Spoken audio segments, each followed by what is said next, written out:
नमस्कार, जय हिंद साथियों। एक बार फिर आपका स्वागत है। और दुनिया कोशिशों को सलाम नहीं करती, नतीजों को सलाम करती है। बात करेंगे इसरो की कोशिशों को और जिसकी चर्चा आज पूरी दुनिया कर रही है। बात करेंगे साइकिल से लेकर चंद्रयान तक का सफ़र क्या क्या रहा इस वीडियो में। तो बात थी सन 1969 की, जब नासा के एस्ट्रोनॉट नील आर्मस्ट्रॉन्ग अंतरिक्ष में कदम रख चुके थे और तब भारत के अंतरिक्ष एजेंसी की स्थापना होती है जिसका नाम था इसरो, भारतीय अंतरिक्ष अनुसंधान संगठन। बात है सन 15 अगस्त 1969 की, जब भारत ने इसकी स्थापना की थी और नासा चंद्रमा पर अंतरिक्ष में पहुंच चुका था। बात है प्रथम रॉकेट के पार्ट्स की, जब भारत के प्रथम रॉकेट के पार्ट्स साइकिल के माध्यम से, बैलगाड़ी के माध्यम से इकट्ठे किए जाते हैं, लेकिन उनके हौसले और जुनून बुलंदी पर थे, संसाधनों का अभाव था। ये साइकिल के पहिए और मेहनत के पहिए धीरे धीरे लगातार चालू थे, जारी थे।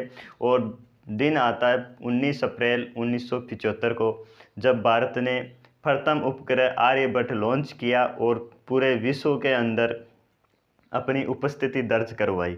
ये हिम्मत और धैर्य का पहिया वहाँ तक नहीं रुका है, फिर लगातार जारी रहता है। और उसके बाद में एक के बाद में एक रोहिणी था, भास्कर था, एप्पल था, ये सब उपग्रह लॉन्च किए।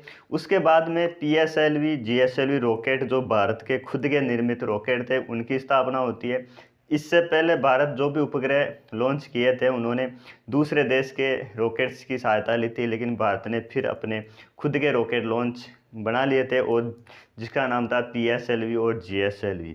ये काउंटडाउन जारी रहता है, कोशिशें जारी रहती है। और बात आती है 2008 की, जब चंद्रयान फर्स्ट लॉन्च किया गया था और भारत ने भी चंद्रमा पर अपना तिरंगा लहराया और पूरे विश्व के अंदर अपनी उपस्थिति दर्ज करवाई। तब भी भारतीय एजेंसी है उसके पूरे विश्व में चर्चा हुई थी।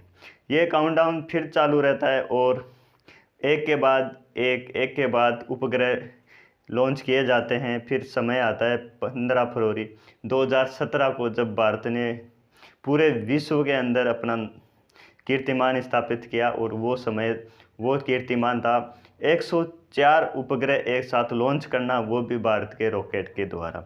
अलग अलग देशों के 104, उससे पहले किसी भी देश ने एक साथ 104 उपग्रह लॉन्च नहीं किए थे।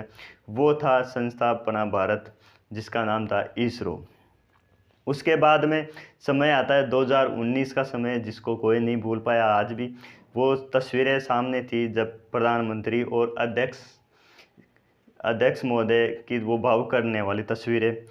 2019 में हुआ यह था कि चंद्रयान सेकंड लॉन्च किया गया था। फर्स्ट चंद्रयान लॉन्च किया गया था 2008 के अंदर। उसके बाद में लगभग 10 से 11 साल समय लेने के बाद में लॉन्च किया गया था चंद्रयान सेकंड।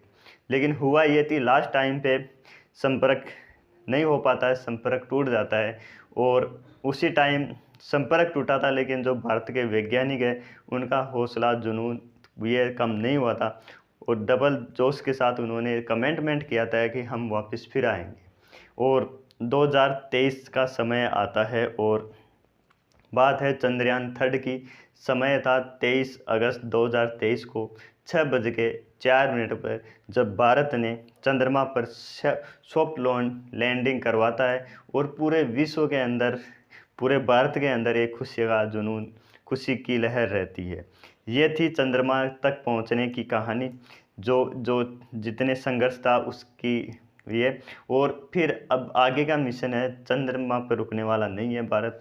अब आगे का मिशन लॉन्च किया जाएगा आदित्य L1, जो सूर्य के लिए लॉन्च किया जाएगा। और वो लॉन्च किया जाएगा सितंबर में।